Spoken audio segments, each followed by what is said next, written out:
Ladies and gentlemen, I think it's safe to say that Manchester United's future is bright. So hi guys, welcome back to my YouTube channel, Football with Priscilla. I'm Priscilla obviously. So hi guys, welcome back to my YouTube channel. And ladies and gentlemen, today I just want us to talk about the Manchester United versus West Ham game, which if you're a Manchester United fan was a smooth ride. Like, this is the first time I can say I watched a Manchester United game and I was comfortable. But before we get into the video for today, make sure you share, like, and subscribe. Make sure you share, like, and subscribe, and do turn your notifications on, ladies and gentlemen, to know when next I post a video. Now listen, like I said, for the first time in the whole of the 2023-2024 season, I watched a Manchester United game and I was comfortable. Like, I don't remember any other game that I watched and I was comfortable. Manchester United can go 3-0 up, and as a Manchester United fan, you're just like, this could all blow up and end up 4-3. Like, we can lose this game literally 4-3.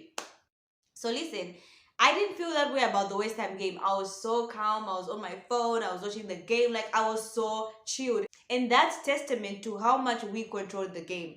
Ladies and gentlemen, let me repeat myself. Manchester United controlled the game. So today, I just want us to talk about a few points with regards to the Manchester United game.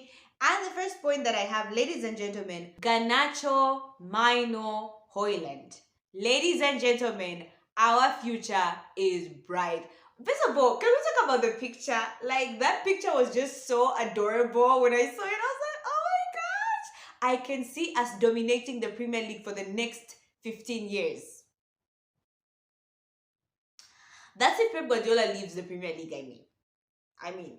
Anyway, so ladies and gentlemen, that picture in itself was so iconic. We could see our future just seated there. Maino 18, Garnacho 19, and happy birthday to Rasmus Højlund 21. Listen, we have a team that we are building.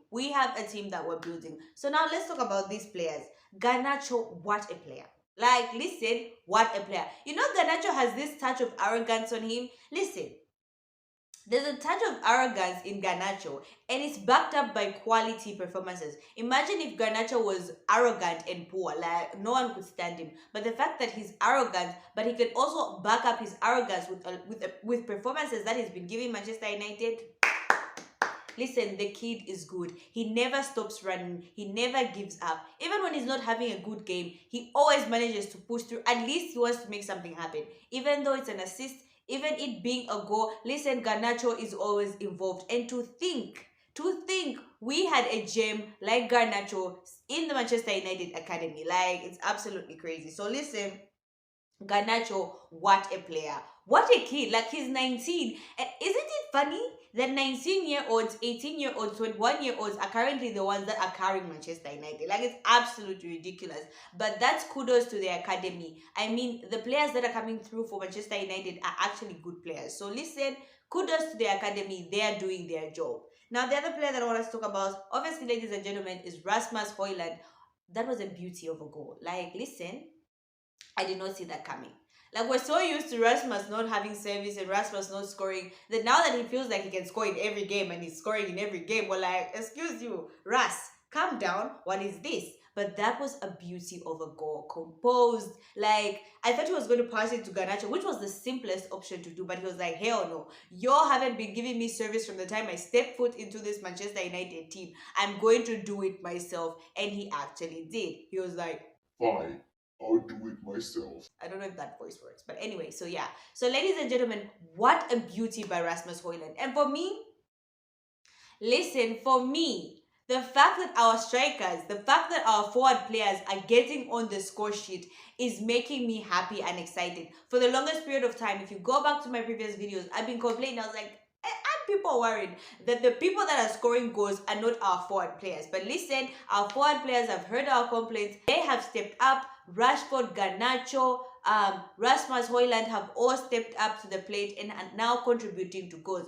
Granted, no one knows what's happening to Antony. Like, even I don't know, and I still have hope in Antony. Call me crazy. But listen, ladies and gentlemen, I am glad finally our forward players are stepping up to the plate and managing to get a goal.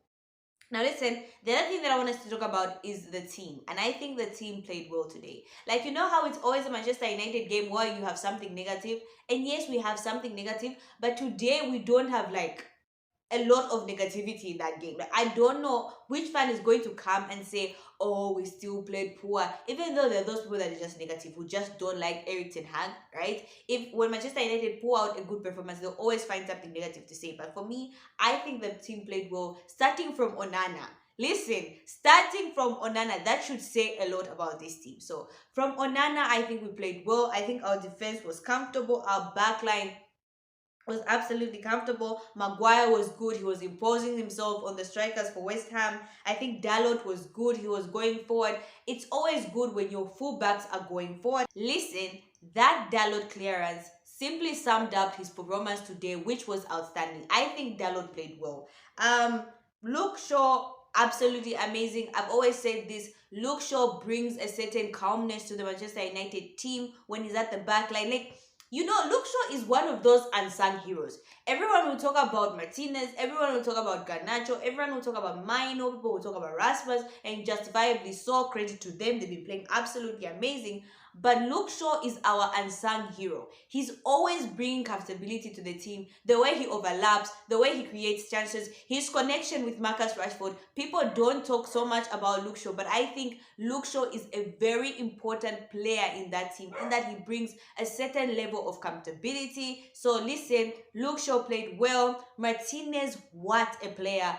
What a player for Manchester United. What a defender for Manchester United. And please, oh God, I am praying he's not out until the rest of the season. Like, I am praying, because he just brings a different level of composure to that back line. He's able to move with the ball. He's so comfortable. He's quick. So even though with Martinez, we are able to play a high line because he's quick enough to at least cover up, right? Now, if you have the likes of Harry Maguire and Johnny Evans, you're finished. You can't play the high line. So I'm hoping the Martinez injury isn't that bad. But listen, when he went down, I was like, oh my gosh, we're finished.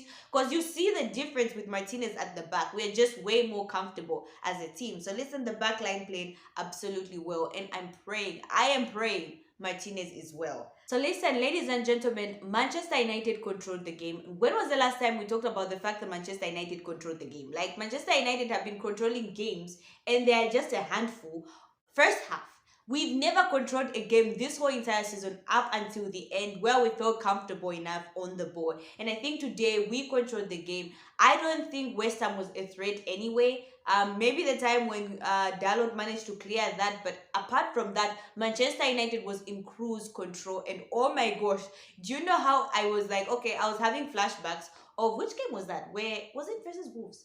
Was it versus Wolves? I don't remember. I think it was Wolves, where we were actually in cruise control, but we ended up conceding like 3 goals. So I thought that was going to happen. But listen, today I think the team played absolutely well. So ladies and gentlemen, last but not least, our midfield is key. Listen, the midfield of Casemiro, Maino, and Bruno Fernandes is absolutely key for Manchester United's success this season.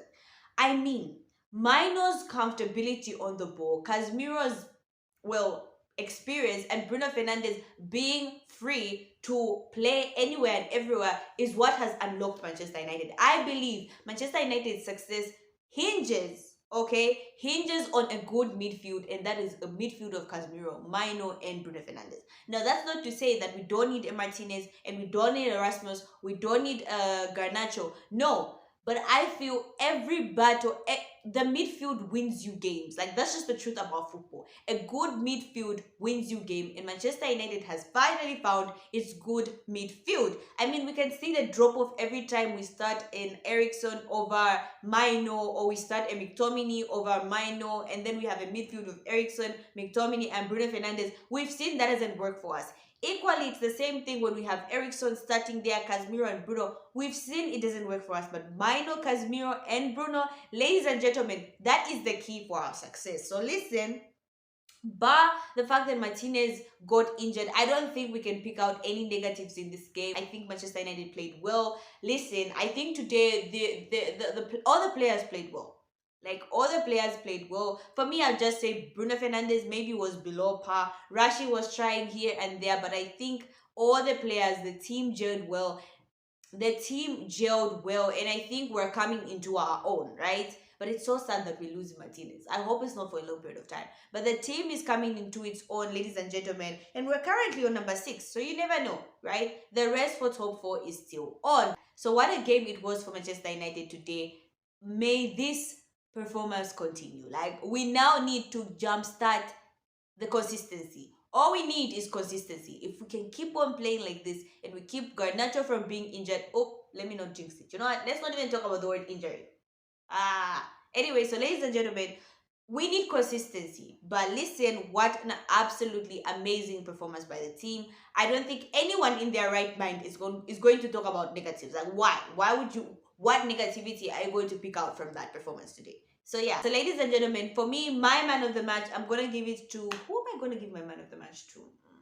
I think we're gonna give it to Garnacho because the kid kept on running and he got his goals. Like, Garnacho is so persistent. It's amazing to see. So yeah, so for me, that was my man of the match. So ladies and gentlemen, do comment down in the comment section who your man of the match was. So yeah, so that's all I had for you guys today. Thank you so much, guys, for watching. Make sure you share, like, and subscribe. Make sure you share, like, and subscribe, and do turn your notifications on, ladies and gentlemen, to know when next I post a video.